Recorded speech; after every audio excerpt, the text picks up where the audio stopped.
Hi, I'm Mike Chang, Global Brand Manager for Bandai Namco Entertainment, here to talk a little bit about Dark Souls at E3. Let's talk a little about what the goals were heading into this new game. They have very ambitious goals, and by they I mean From Software and Miyazaki-san.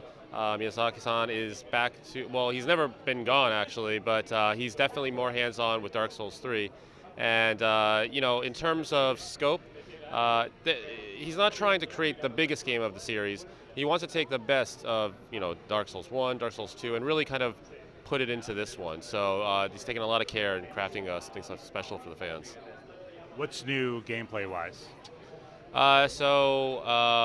One thing would be that there's a new gameplay mechanic, sword fighting action ability. So I think what you saw in the first look demo by Miyazaki-san's presentation was that every weapon has its own. So in one part of the demo, he used a great sword, and he'd get into this ready stance, and then he'd flip up the opponent in the air and deal a heavy attack. Obviously, that also causes you to be open for enemy attacks as well, so a little bit of a risk reward with that. But as soon as he showed that, there was a lot of oohs and ahs from the audience. So that's definitely one of the key new things, gameplay-wise.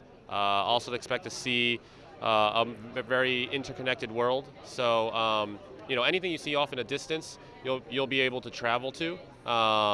And so that's a great thing for the fans as well. So, and of course, all this on the current or new gen systems. What does that open up, those new systems?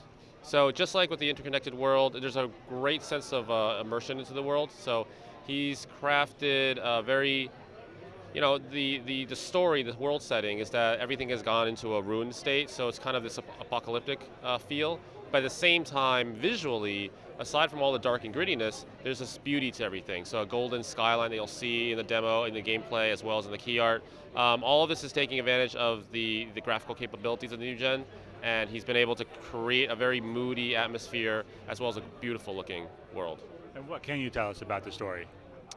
Fires are fading. Everything's kind of coming into this ruined state. What you saw in the announcement trailer, there's one scene where you saw these kind of wanderers in the desert, and then it would pan away, and you saw this kind of a ruined, mighty kingdom.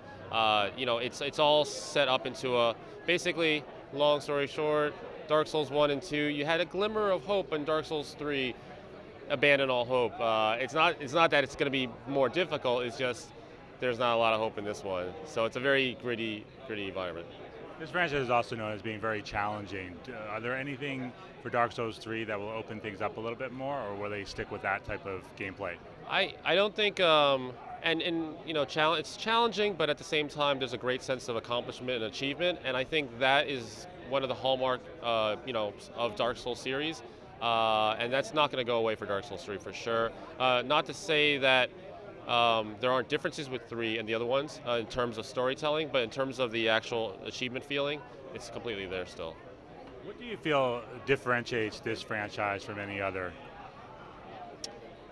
There's too many things to say in just one bullet, I'd say, but that sense of achievement has really been a genre-defining element for the Souls series. That's always there.